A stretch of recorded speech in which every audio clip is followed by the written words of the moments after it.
noite a todos e todas e todos, melhor dizendo. Estamos aqui no mês da mulher, comemoração do mês da mulher, mulher advogada, que a gente tem aqui como a nossa associação, vindo já de muito tempo como uma grande bandeira da inserção da mulher na advocacia e nos órgãos de representação de classe, a associação cada vez mais tendo uma integração paritária em seus conselhos. Viemos da primeira presidência exercida pelas mulheres, temos uma diretoria majoritariamente feminina, um conselho paritário, essa, vamos dizer assim, a inserção da mulher, até porque as mulheres advogadas hoje estão praticamente em número, se não maiores que os homens, no judiciário. É uma bandeira da nossa associação, essa integração das mulheres, e, inclusive, dando todo o apoio, no máximo possível, em termos de educação, acesso, etc., porque sabemos de todas as dificuldades e desafios que as mulheres enfrentam, aí muito diferente de nós homens. Eu também falo pessoalmente, por ter mulher advogada, que as mulheres enfrentam no dia a dia no exercício da profissão.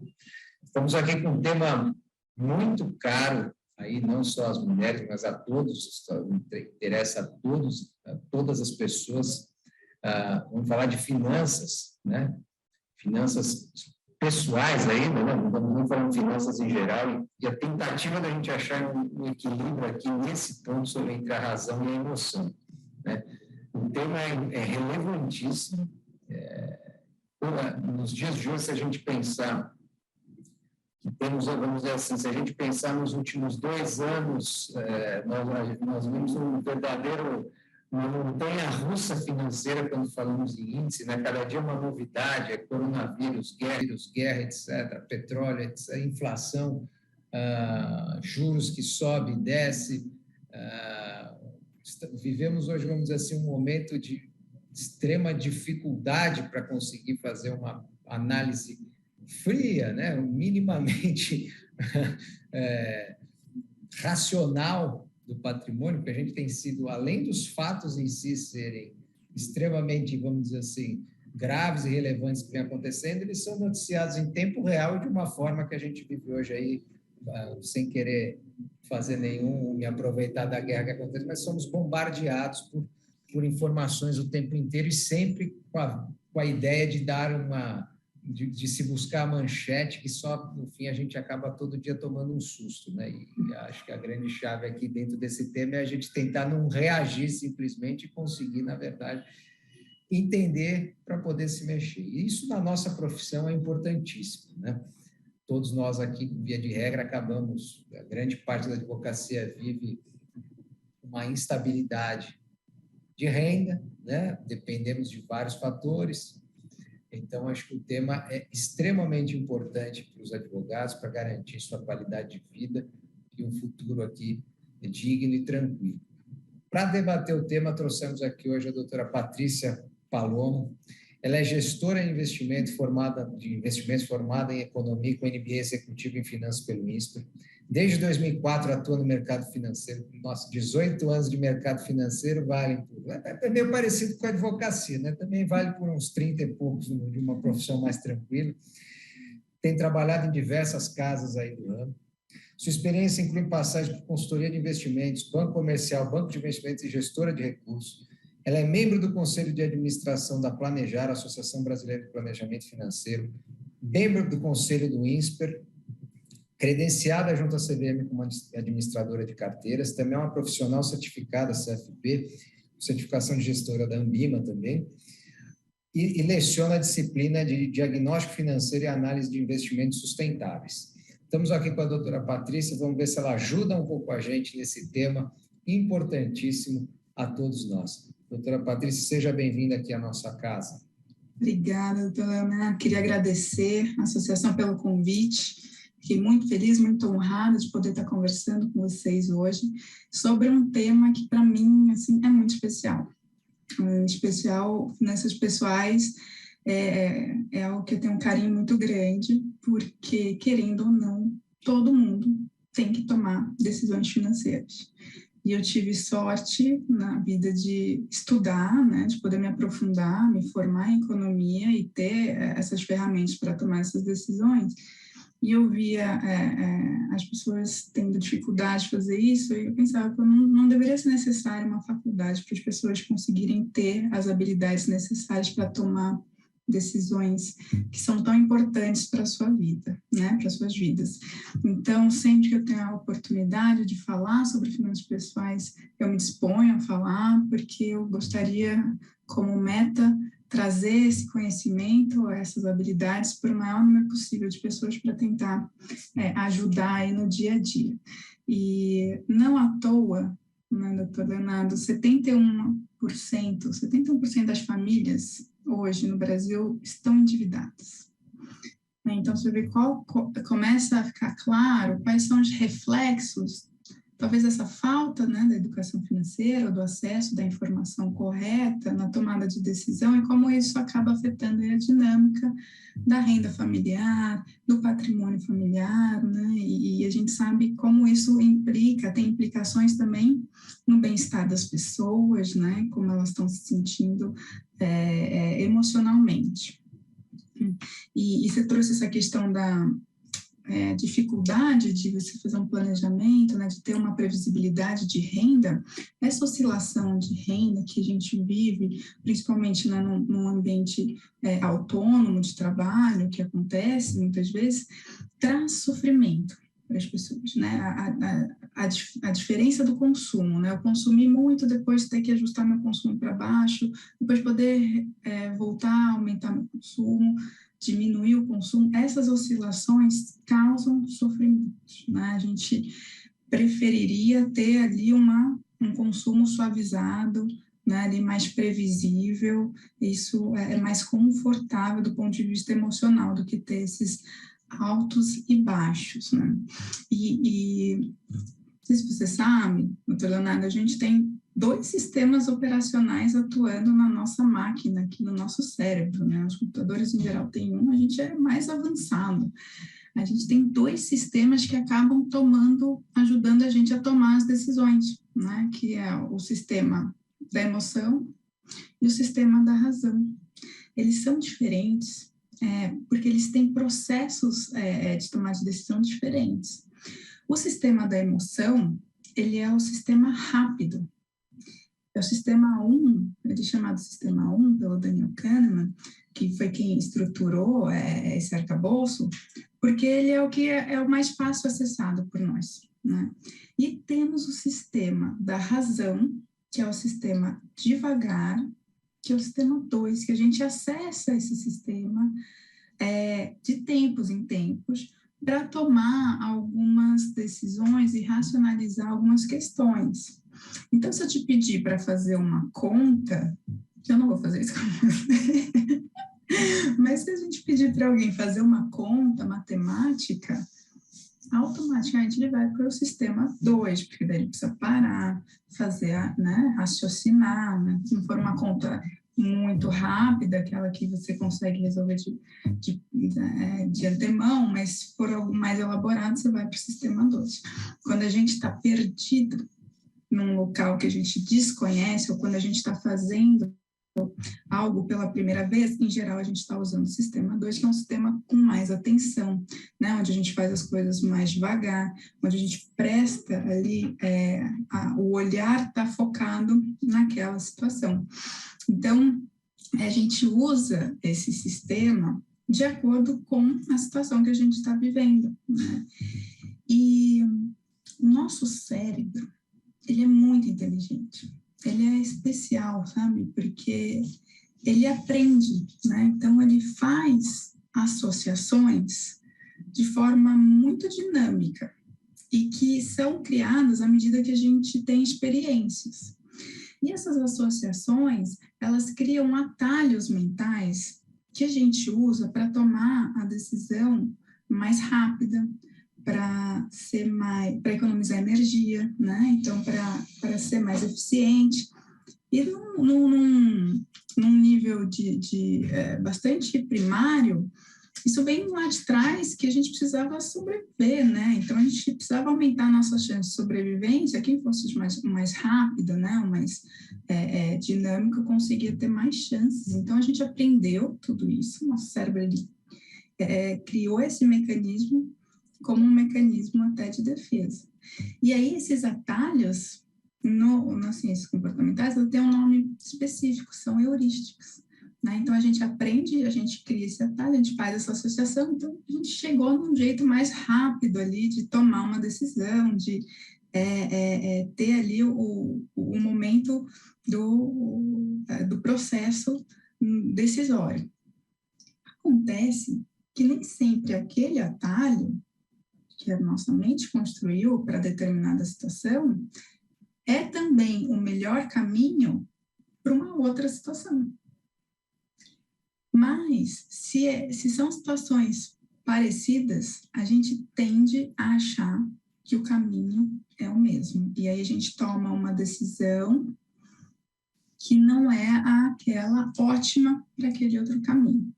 Quando a gente toma decisões que fogem do ótimo, então a gente não passa por esse processo de racionalização e a gente usa o atalho para ganhar tempo, muitas vezes o resultado dessa nossa ação desvia um pouquinho do que seria o ótimo para aquela situação em específico, que é um pouquinho diferente.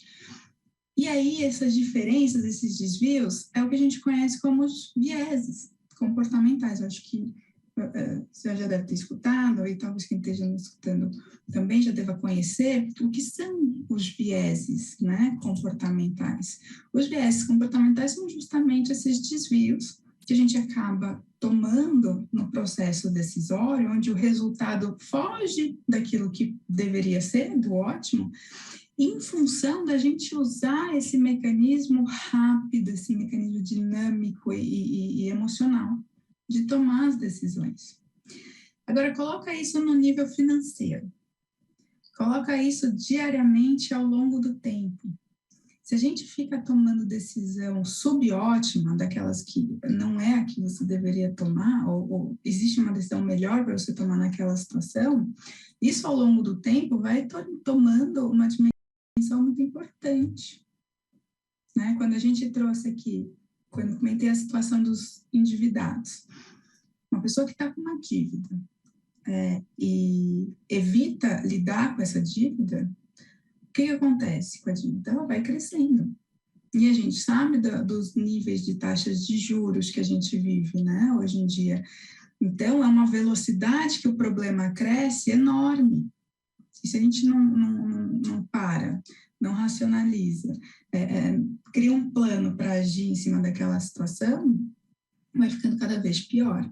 Né? Então, essas decisões subótimas, ao longo do tempo, elas vão levar a gente para um lugar que não é o ideal para a gente. A gente conseguiria chegar muito mais longe. Ou mesmo vamos dizer, desculpa fazer a pergunta, não, mas o endividamento seria, e outro, por exemplo, no consumo, né? No consumo não pensado, no consumo simplesmente por ansiedade, por vontade, vamos dizer, que meramente reage, né? Vamos dizer assim, fui exposto e consumi sem fazer uma análise do que isso me traz de efetivo, se isso vai servir para mim, se não vai simplesmente comprar, e tomo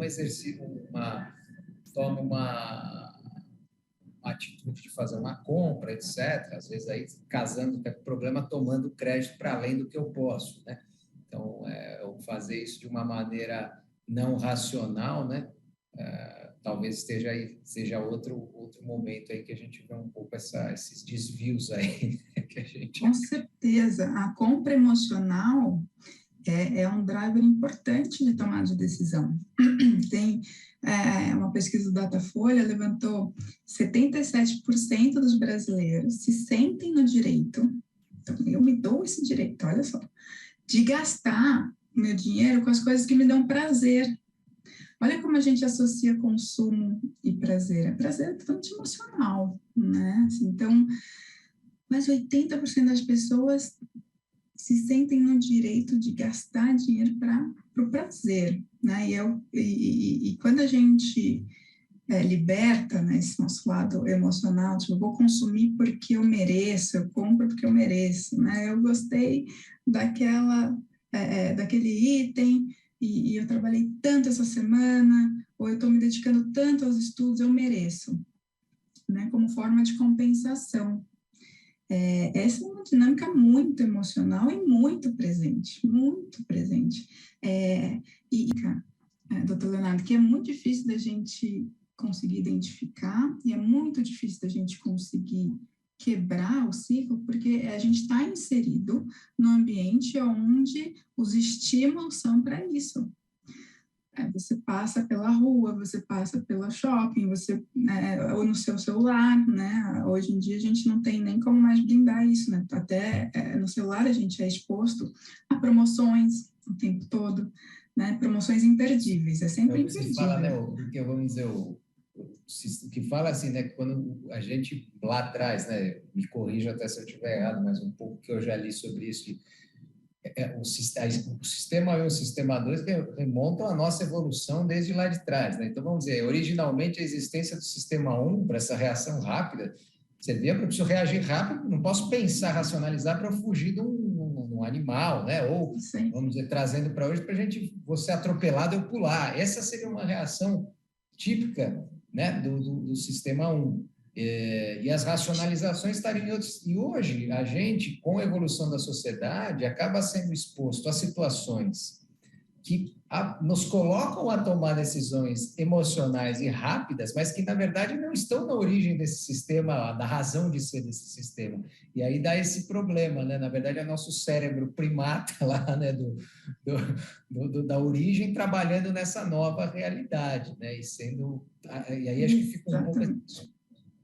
São essas reações instintivas, né, que a gente vê na natureza.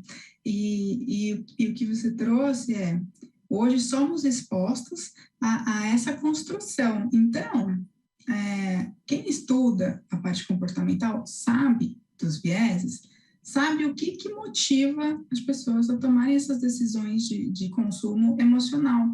Então, quando apresentam para o consumidor as opções, é sempre assim, é só por hoje, é imperdível, a promoção termina tal hora, ou se acabar os estoques, sempre tem ali um componente de escassez, de finitude, de urgência, e aí você sente acuado de preciso agora, não quero ficar fora, né? Você tem uma série de outros viés ali impactando, né? E aí, já aproveitando esse gancho para a gente comentar sobre alguns vieses comuns, a gente já falou de alguns sem dar nome a eles, né? Então, essa forma de abordar, de enquadrar, né, a situação do consumo, ela se chama framing, ela tem uma expressão dentro do comportamental, que é justamente isso.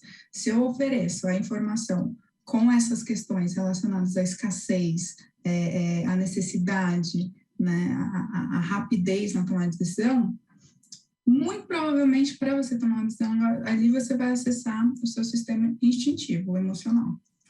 E aí as empresas acabam usando esse conhecimento para fazer essa compra rápida. Um clique que você consegue comprar em um clique nos sites, apela a isso. Poxa, estava procurando, apareceu aqui numa promoção, compra um clique, facilita ainda mais, né? Então, a gente toma essa decisão por instinto e tudo ali que for construído para facilitar esse movimento mais instintivo está dentro, né, desse arcabouço de enquadramento do frame. E aí apela para emoções, uma muito forte, que a gente tem que tomar cuidado para não cair nessa apelação, é o medo de ficar de fora, né? É o medo de se sentir excluído. Em inglês, eles têm uma expressão que é o fear of missing out, que é com as iniciais FOMO, é uma expressão bastante usada em comportamental, porque ela é muito forte. As pessoas, elas têm uma necessidade, nós temos, né, me incluo também, de sermos aceitas em sociedade, de vivermos em comunidade, né, de participarmos de grupos. Então, imagina só, tem um grupo de amigos que todo mundo está investindo em determinado ativo lá, que a gente não conhece muito bem, mas como está todo mundo investindo ali, eu vou querer investir também, porque eu vou ficar de fora. Tá todo mundo ganhando dinheiro, eu vou ser o único que não vou ganhar dinheiro. Olha a sensação de desconforto que a gente tem quando a gente não está inserido em alguma coisa. E aí alguns estudos indicam que é melhor você perder junto com outras pessoas do que você ganhar sozinho. A sensação emocional do ganho sozinho, ele é menor do que até compensaria, né, a perda num grupo, porque esse efeito de grupo, de aprovação social, de inclusão, é muito forte na gente. E não à toa as marcas usam isso, né? Então, associam um determinado produto a uma pessoa, né? Poxa, eu quero ser como aquela pessoa, eu quero pertencer àquele meio, e aí as pessoas acabam consumindo, achando que aquele consumo, de alguma forma, vai trazer aquele senso de pertencimento, né? Olha só. Então, o medo de ficar de fora acaba fazendo a gente tomar decisões que não eram ótimas para a gente. Legal, pode ser um investimento bacana para eles, para mim talvez não seja, né? Pode ser uma decisão de consumo bacana para aquele grupo. Então, a gente sempre tem que se voltar para si, no autoconhecimento, de olhar e falar, bom, será que isso serve para mim ou não? Porque senão o nosso comportamento, que o FOMO, né, que esse medo de ficar de fora, o que ele gatilha na gente, é o efeito manada, onde vai todo mundo junto. Eu vou todo mundo junto lá, eu tô vendo todo mundo ir para aquele lado lá.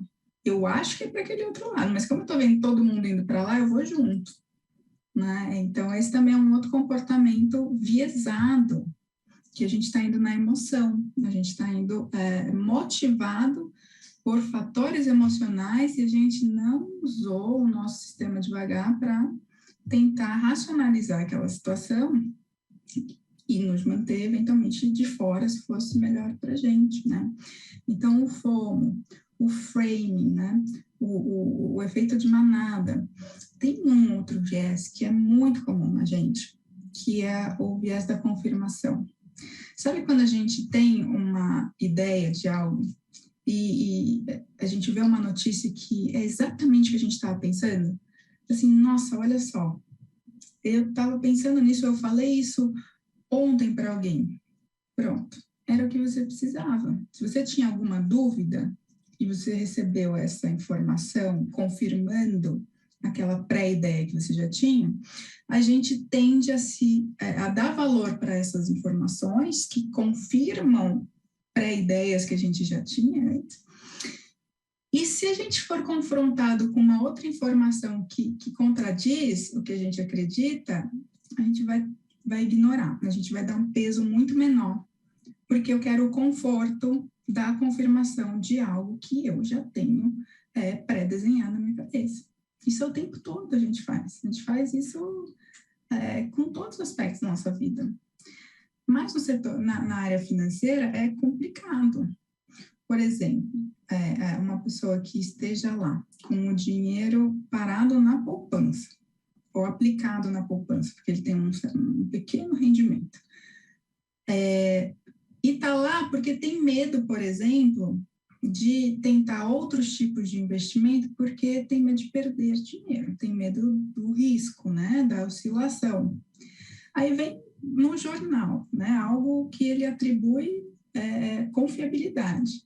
E lê lá que a bolsa cai no ano 12%. Tá vendo? Tá bem que eu estou na poupança, ainda bem que eu não saí, eu sabia que tinha que ficar lá. Então, você confirma pré-ideias que você já tinha concebido. E olha que pena, né? Porque se a bolsa cai 12%, talvez seja uma hora de oportunidade para investir, né? E eventualmente pegar um retorno dos preços, né? Mas a gente fica preso dentro dessas questões emocionais, que a gente está confortável lá, é um lugar quentinho lá, é um lugar confortável, e que eu tento, de certa forma, me munir de coisas que me justifiquem continuar lá. São efeitos realmente importantes que às vezes limitam a gente conseguir dar o primeiro passo, tomar algumas decisões importantes, né, que são necessárias para a gente caminhar ali na construção do nosso patrimônio.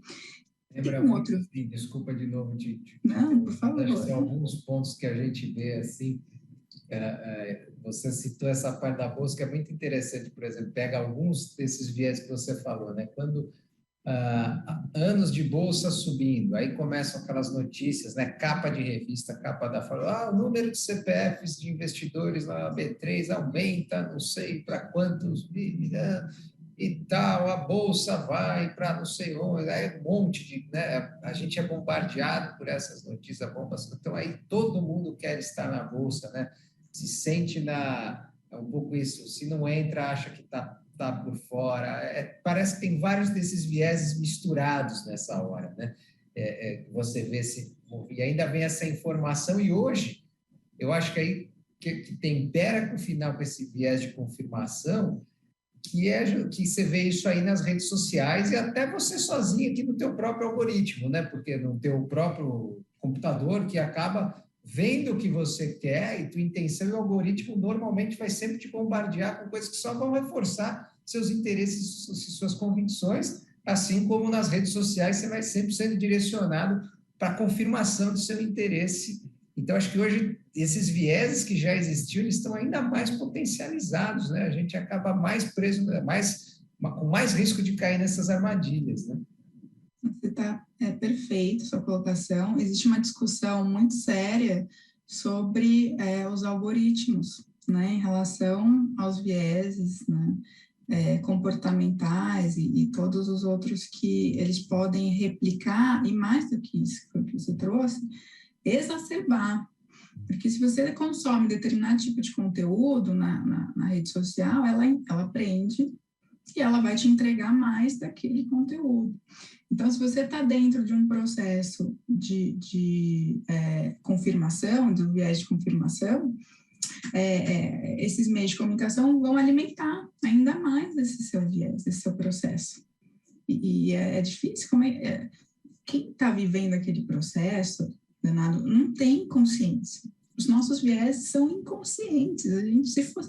Quando a gente torna eles conscientes, que é uma das etapas que a gente faz para tentar mitigar os efeitos, quando a gente torna eles conscientes, a gente começa a poder atuar. Enquanto a gente não está consciente dos vieses, eles controlam a gente não sabe, né? A gente não tem a consciência de que a gente está sendo movido por aquele viés. Então, pode sim intensificar esse processo, né? E você trouxe a questão, né, da bolsa subindo por determinados anos, então o pessoal como uma manada, buscando, com medo de ficar de fora e ancorando. A ancoragem é um outro viés importante, ele é muito usado em investimentos. Eu venho com um ranking lindo e mostro para você que o melhor investimento no ano passado foi determinado, eu vou entrar porque para não ficar uma seara, não é específico de alguma, mas foi lá o X.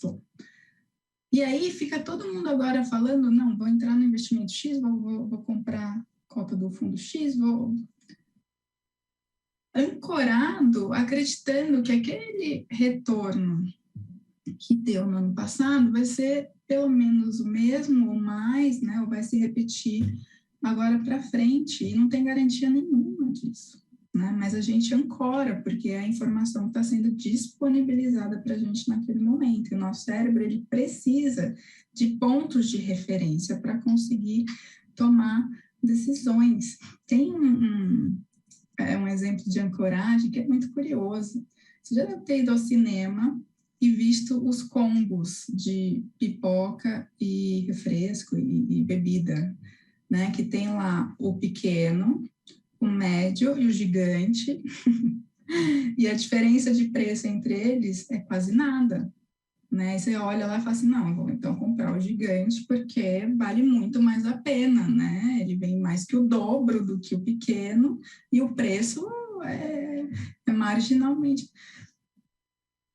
Nada. O pequeno e o médio, eles estão ali só para te ancorar.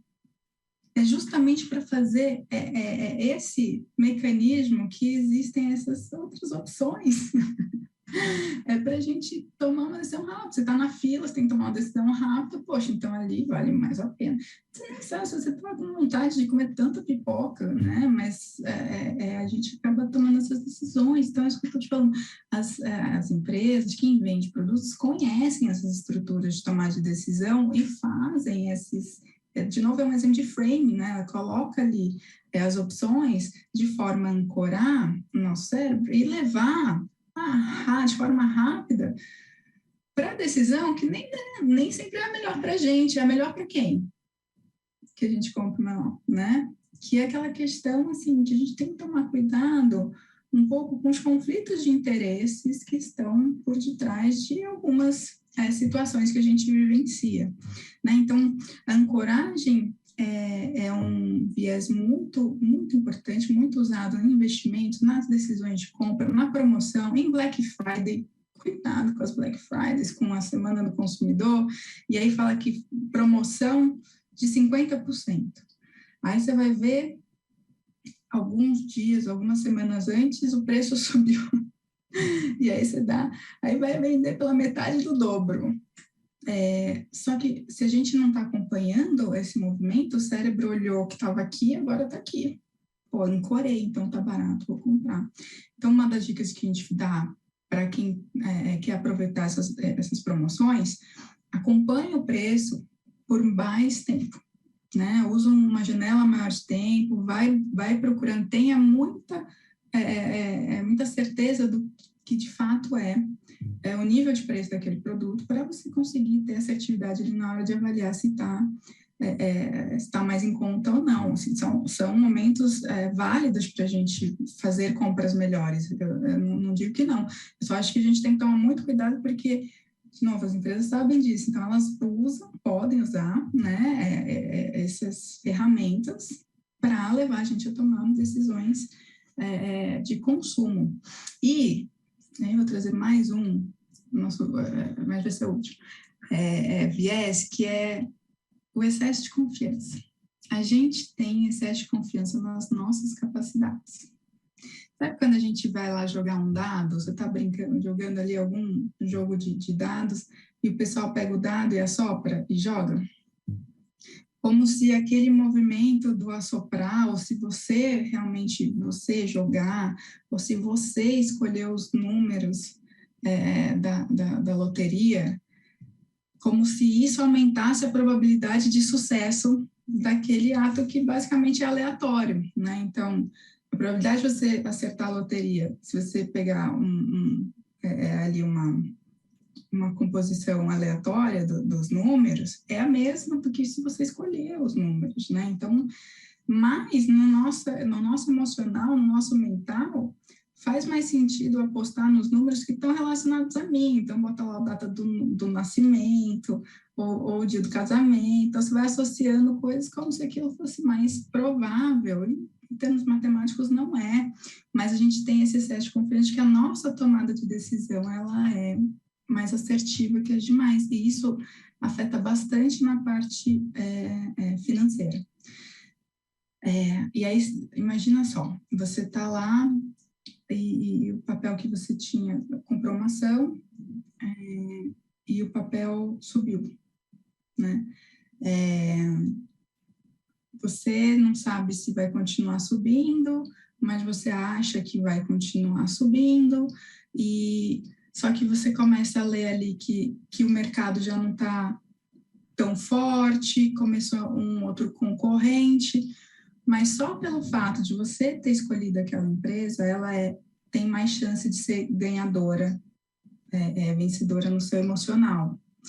Então, as pessoas tendem a se apegar mais em coisas que elas próprias tomaram a decisão, né? Porque isso é o que a gente fala de casar com a posição, de ficar emocionalmente envolvido.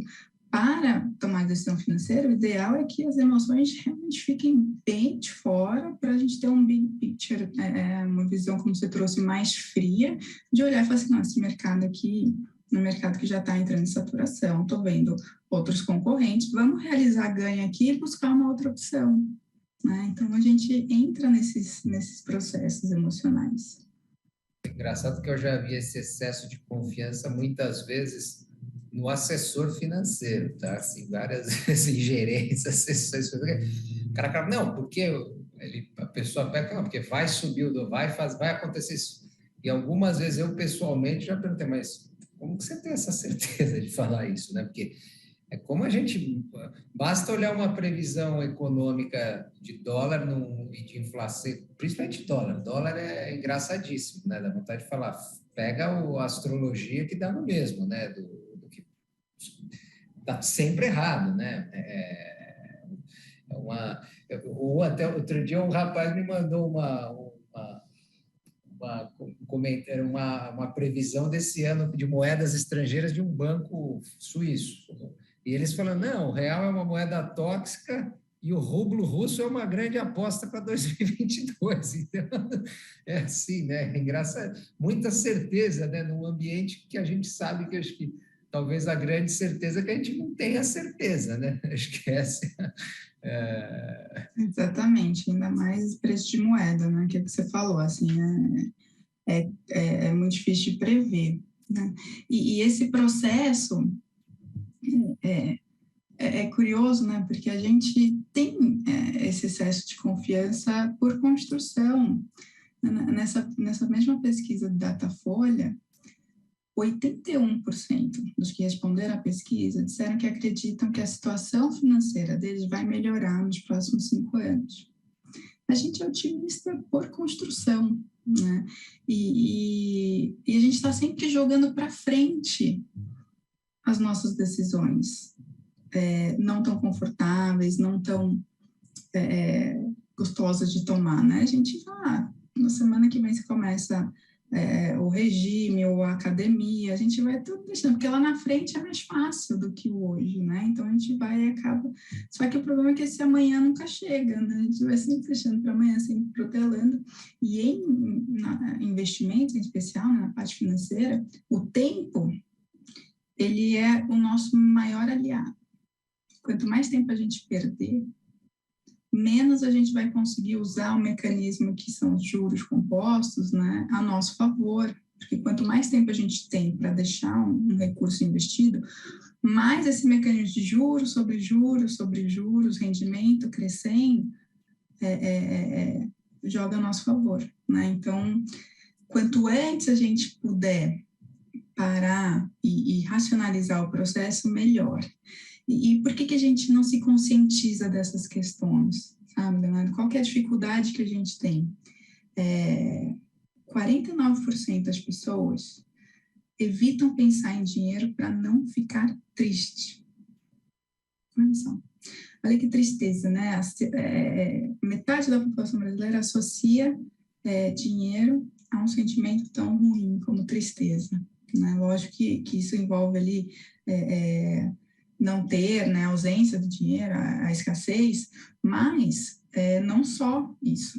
Né? As pessoas sofrem porque elas desconhecem, porque infelizmente não é um assunto que é lidado, né, nas escolas, que é tratado normalmente nas famílias, o dinheiro ainda é muito tabu, as pessoas não falam quanto elas ganham umas para as outras, as famílias, né, não sabem como que é as finanças das casas, a gente tem ainda aquele véu, né, que não se fala disso, está mudando, né? A gente vem estimulando a conversa, agora a educação financeira nas escolas, muita gente busca, né, a questão de como ensinar para as crianças a lidar com essas questões. Então, talvez isso ao longo do tempo mude, mas hoje é a realidade do brasileiro. Metade das pessoas não quer pensar em dinheiro para não se sentirem tristes, né? E se a gente não pensa, se a gente não se conscientiza dessas questões, os nossos vieses comportamentais, emocionais, tomam conta do nosso processo decisório. A gente vai ficar mergulhado nas emoções e nos atalhos e a gente não vai conseguir sair disso. Né? E não à toa, 1/4 da população brasileira, gente, assim, 1 em cada 4 brasileiro vive nessa luta de superar a dívida. Estou endividado, me esforço, consigo sair da dívida e já me endivido de novo. Né? Ou tomo um outro empréstimo para quitar o anterior, então estou só rolando dívidas. por falta realmente de olhar, de fazer, né, um plano e de se conscientizar dessa dinâmica, né? E aí eu queria trazer para vocês, né, como então a gente vence, né, essa inércia, esses vieses, como que a gente faz para tentar tirar um pouco do emocional do nosso dia a dia? E eu não vou te adiantar que, assim, a gente não vai tirar a emoção. Não tem como, a emoção sempre vai estar lá, ela tem que estar lá, faz parte da gente, a gente tem que abraçar, né, a emoção. Mas a gente tem que ter consciência de que aquela emoção está agindo na gente naquele momento e o que ela pode me trazer de efeitos que eu quero evitar. Então, quando a gente tem consciência das nossas emoções, aquela compra emocional que você trouxe como exemplo, a gente vai sentir aquela emoção, poxa, eu mereço, eu estou me esforçando tanto, eu estou estudando tanto, eu preciso de prazer na minha vida, então vou comprar aquela roupa que está na promoção.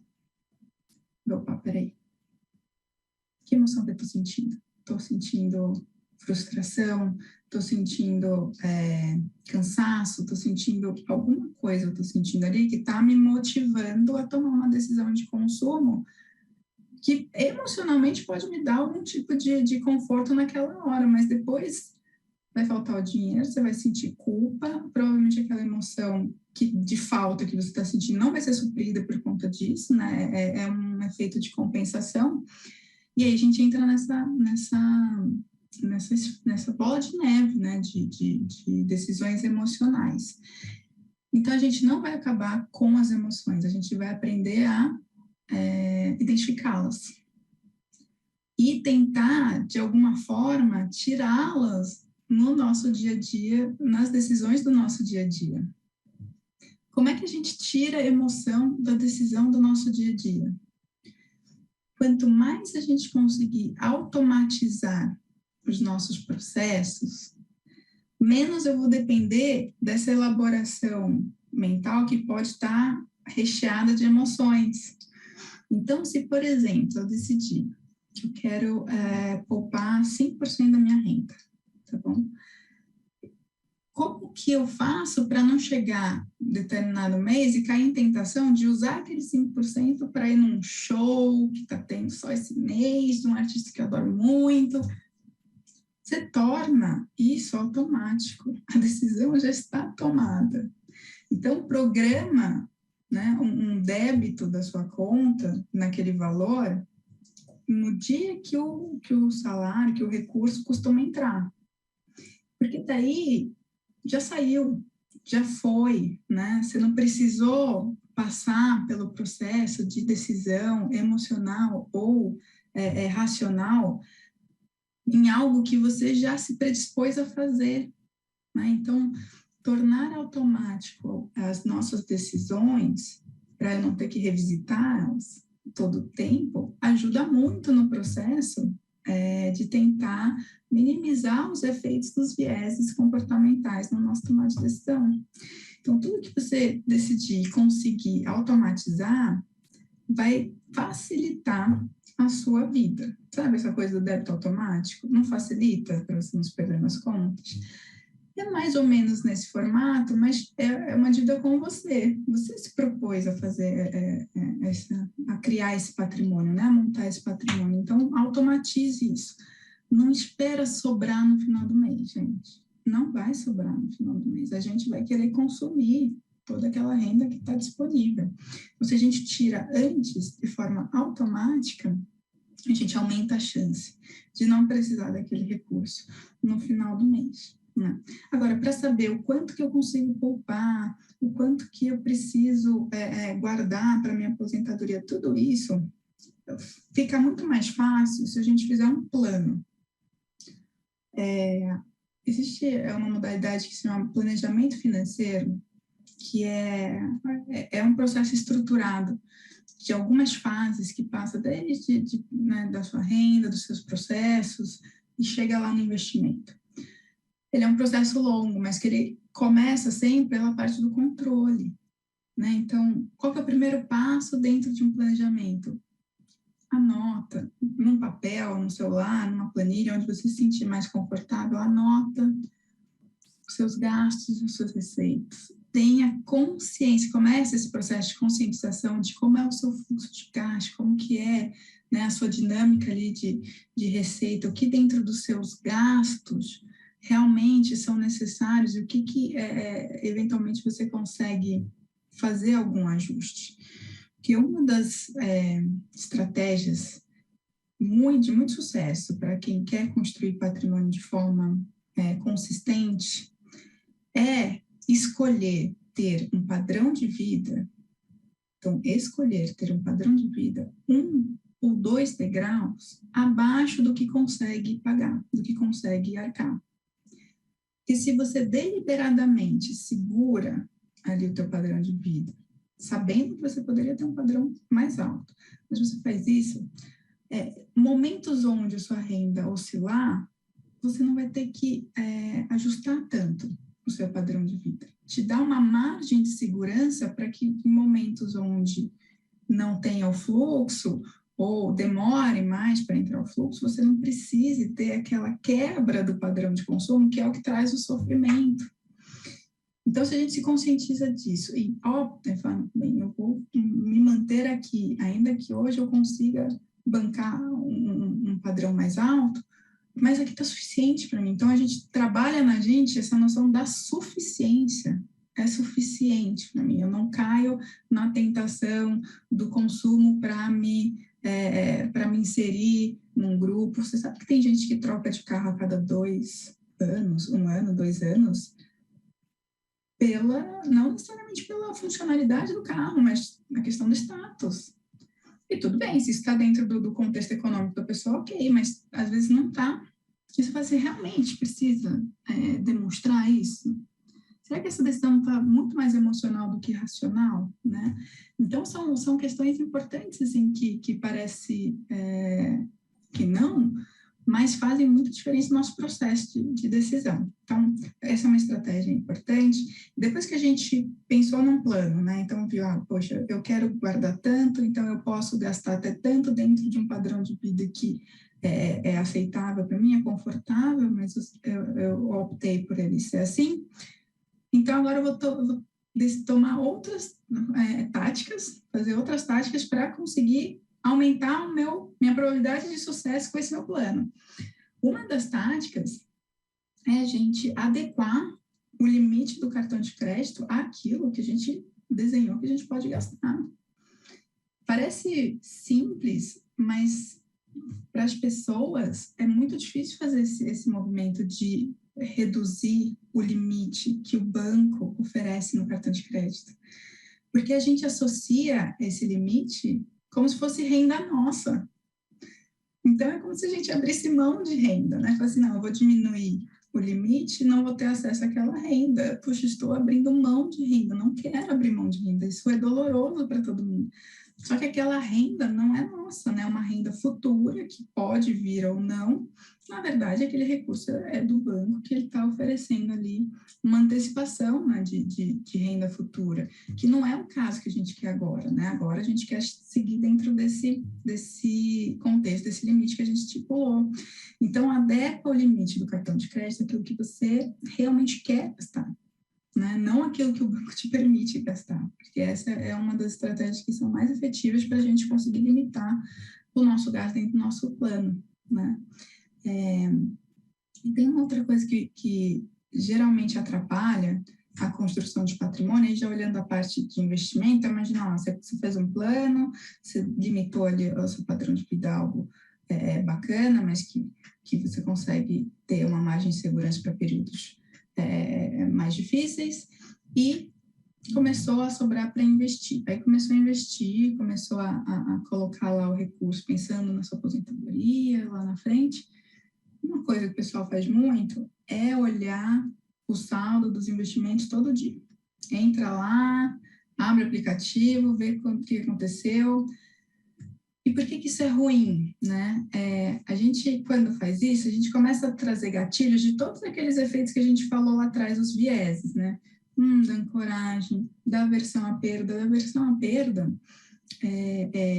a dor da perda, ela é mais intensa do que o prazer do ganho quando a gente está falando da mesma magnitude, né? Então, eu achar R$100 no chão me traz um prazer que é menor do que a dor de eu perder R$100 meus. Né? Então, a dor da perda, ela é intensa, a intensidade dela é maior. Então, a gente tenta ser avesso a isso. Então, se eu estou vendo que o meu investimento lá diminuiu, caiu, eu vou ter um instinto de querer sair daquela dor, de não quero mais ver isso. E é natural, sobe, desce, principalmente os mais voláteis, os mais arriscados, é assim, né? Então, quanto maior o prazo que você conseguir dar para checar como que estão os investimentos, melhor. Pode ser trimestral, quer ser mensal, tá bom? Mas é trimestral, semestral, né? Para você ter um espaçamento para deixar esses ruídos de curto prazo, essas oscilações que elas vão acontecer, não deixar afetar a decisão que a gente já tomou, né? Acho que isso é uma dica importante também. E acho que uma última que eu traria, assim, Leonardo, que eu acho que as pessoas podem se beneficiar muito, é essa estrutura de lá na frente eu consigo fazer. Então, lá na frente eu vou poupar mais, lá na frente eu vou me alimentar melhor, né? Então, tudo lá no futuro. O futuro, tudo pode, né? Essa é uma construção muito forte na gente. Então, como que a gente usa isso para melhorar a nossa tomada de decisão? Se eu estou me comprometendo a alguma coisa lá na frente, então você cria mecanismo de executar isso lá na frente. Então, tem um dos prêmios Nobel de economia comportamental construiu esse arcabouço, né? Poupe mais no futuro. Então, o que é isso? Você se compromete a aumentar o seu nível de poupança em determinado ponto futuro. Que pode ser, por exemplo, quando você recebe um aumento, né, salarial, ou quando você recebe um bônus, ou quando tem o dissídio, depende da tua realidade. Quando chegar nesse momento, você já deixa pré-programado que, ao invés dos 5% da renda que a gente estava poupando, vou usar esse mesmo exemplo, eu vou poupar 5,2%. É um incremento ali marginal, né, ali pequeno, mas que talvez eu não sinta do ponto de vista financeiro, porque eu ainda vou receber mais, só que não vou receber tudo, né? Vou receber um pouquinho menos e vou conseguir criar esse mecanismo de aumentar a minha capacidade de poupança. Então, você suaviza, né, essa oscilação de consumo, você se compromete com o que você decidiu para si e você não fica mais empurrando para o futuro. Você trava ali no futuro, então naquele momento isso vai ser automático. E lá fora, muitos fundos de pensão, muitos programas de previdência estão usando esse movimento para melhorar a tomada de decisão, né? Seus colaboradores e de quem usa esses veículos para investimento. Essa construção é fantástica. Tudo bem, lá na frente vai fazer, então quando é que é? Tá bom, então nesse dia você vai começar a academia, nesse dia você vai na nutricionista para ela te passar o cardápio certinho para começar ali uma alimentação mais saudável. É isso, é se programar e deixar já pré-agendado o que você decidiu hoje, lá no futuro. Que o futuro chega, é muito rápido, né? Você está no mudo, não estou te ouvindo. Ele chega, não tem jeito, né? O que eu ia até colocar, que eu acho que tem um ponto interessante aqui, quando você coloca essa questão toda de você montar princípios, né, e ter toda uma escala aí de implementação, né, dessas regras, né, todas, eu acho que você tem todo um ambiente de incerteza que a gente falou, né, a parte vamos dizer, o investimento ele é incerto, né? Se vai render ou não vai render.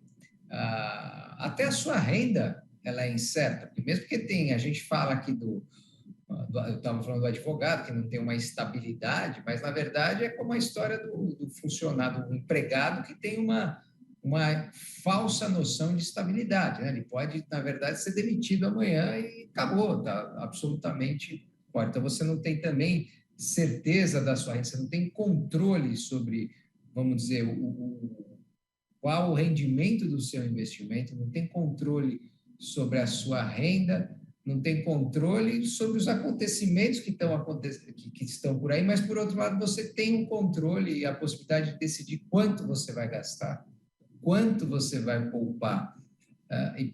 Então, dentro desse ambiente todo de incerteza, talvez ter a noção do controle das emoções é trazer você, pelo menos num pedaço da sua vida, um pouco de ter o controle e as rédeas disso, né? Eu acho que ao aplicar todos esses procedimentos que você falou, você minimamente consegue colocar isso no trilho. Já é uma tremenda facilitação se você tiver com essa vida acertada nesse campo, né? E aí eu aproveito aqui até para colocar, não sei se já aproveitando, como você já entrou até em estratégias, né? Entrando, acho que num ponto de vista um pouco mais micro, a questão da de análise de perfil, né? Adequação de perfil, aí já pensando um pouco na hora de investimento, e muito como se fala, como que as pessoas devem achar o seu perfil, como que as pessoas, por exemplo, como a gente fala, eu sempre eu brincava com alguns amigos, assim, quando vinha esses momentos de bolsa, evento panada, tal, enfim, eu pessoalmente investi em bolsa muito cedo, então eu tinha um pouco de noção, eu falava, vai brincar com isso depois que você tiver X meses de dinheiro da sua vida na renda fixa. Eu intuitivamente falava uma coisa assim, eu não sei se isso faz sentido, se você recomenda isso, as pessoas têm que ter esse tipo de visão, quanto que seria isso, se isso olha a própria renda ou não olha a renda, aí é uma questão, um ponto de vista mais prático, e acho que até pensando um pouco na vida aqui dos advogados, que até como eu te falei antes, são pessoas que, em grande parte, são autônomos, né? Vivem com essa dificuldade de ter uma estabilidade de renda, etc. Então, se você pudesse dar umas dicas para a gente, eu acho que são subprincípios dos princípios que você, das estratégias que você colocou, uma subestratégia aqui, né? Sem dúvida, a gente está falando de como criar estratégia para vencer o emocional da tomada de decisão, mas o que você trouxe são conceitos muito importantes e que bacana que você os tem naturalmente, viu? Porque isso, vá ter X meses na renda fixa, é o que a gente chama de reserva de emergência, né? Ou reserva ali para situações inesperadas. Essa reserva, ela é calculada assim, então, em termos mensais, né, o quanto que você necessitaria para cobrir os seus principais gastos, né, aqueles, em geral, os fixos que você não consegue ajustar rapidamente, e aí você faz essa conta, bom, eu tenho mais ou menos essa necessidade mensal, você joga isso aí para um período. Que período? Isso vai depender do formato da pessoa, né, assim, da atividade. Se no caso lá, alguém que tem uma estabilidade, a gente costuma dizer 6 meses ser suficiente, né? Se é alguém que não tem estabilidade, que precisa pelo menos 12 meses dessa reserva para deixar ali em situações de emergência, de impossibilidade, incapacidade, né, de trabalho, ou eventualmente precisa para alguma emergência médica, algum acidente, alguma coisa assim. Então, esse colchão é super importante. E eu falo assim, a reserva de emergência, ela não é um investimento, mas ela deve ser investida, sabe? Assim, eu falo que ela não é investimento, porque eu viro e mexe, eu vejo as pessoas gastando super energia, do tipo, onde que eu vou investir a minha reserva de emergência? Você tem reserva de emergência? Você tem a reserva, isso que é importante. Porque se ela está na poupança, se ela está no tesouro direto, se ela está no CDB de liquidez diária, se ela está na sua conta corrente, sim. O importante dela é ela existir, para você acessar ela quando você precisar.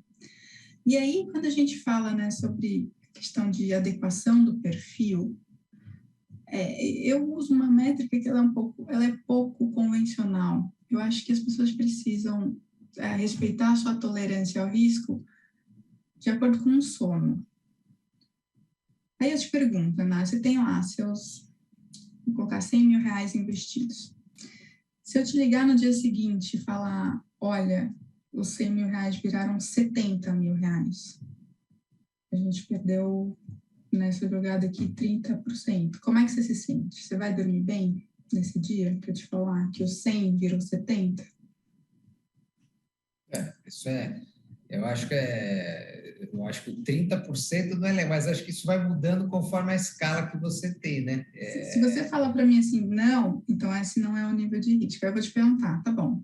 Se do 100 virar 85, aí você vai. Ainda não tá bom, eu não quero. Eu quero o meu 100, eu não quero que vire 85.